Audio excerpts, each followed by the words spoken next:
you smack two heavy metal balls together, the energy of their collision will be focused at such a small point enough heat can be produced to literally burn a hole through paper. Try this at home. It smells like smoke, but let's make it even hotter. First, I'll need to rust up one of these balls. A bowl of water should do the trick.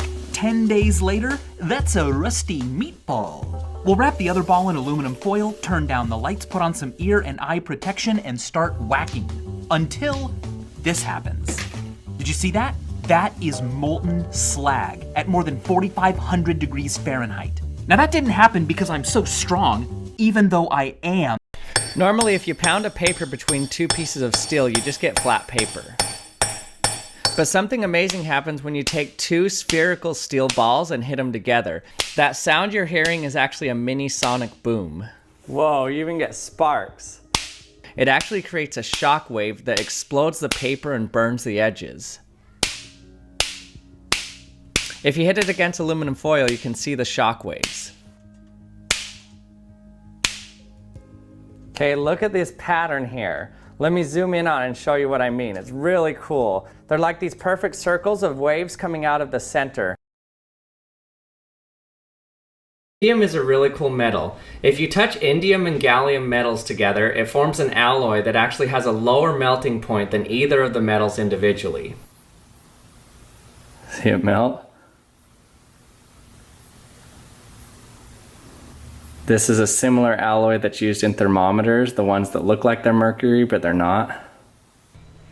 And indium is extremely soft. In fact, it's so soft that I made a stick of gum out of it and actually chewed it.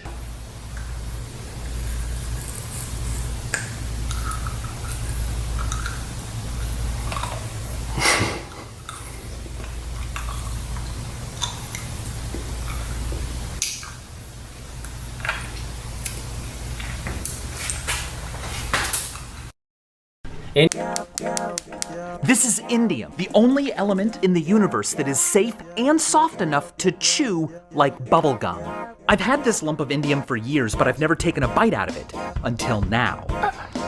Actually, biting it wasn't as hard as I expected. It was kind of like refrigerated milk duds. It softened as it warmed up in my mouth, and as I chewed it, I could tell it was metal. I could feel the vibrations of the crystals twinning. It had absolutely no taste. Chewing it was like chewing bubblegum on a freezing cold day. You know, when you breathe in the cold air and the gum gets hard? It was almost softer than that. But it's probably not the best thing for your teeth, so don't do this at home. It's not toxic, and it's a Let's make some Gallinstan. Unlike mercury, Gallinstan is not toxic, and it's a liquid at room temperature, unlike gallium, which is solid up until about 30 Celsius. You have to hold this for a while before it starts getting drippy. No. You deserve a metal that is almost always wet. I'm gonna need this magnifying sheet. It's a bit floppy, but I can just whip out my tools and build it a sturdy frame. The lens can focus the sun's energy enough to easily melt tin. And that's great because by weight, Gallinstan is 10% tin, 20% indium, the only element you can safely chew like bubblegum, and 70% gallium. To speed things up, I used my lens to melt the metals down. They began to amalgamate. Their respective atoms all get in each other's way, frustrating crystallization, so instead of melting at 232, 156, or 30, Gallinstan melts at just 11. I froze some gallium and some Gallinstan in my freezer, and watch this. After just a few This is the Turing Tumble. It is a marble-powered computer. So, sorry nerds, it's kind of a jock thing. Now what you are watching is my solution to a puzzle posted on their forums. I have programmed the machine to output marbles according to the Fibonacci sequence. So as you can see, so far we've got one blue, one red, and now we've got two blue. Next up, we should have reds coming down. How many reds? We'll take the last two.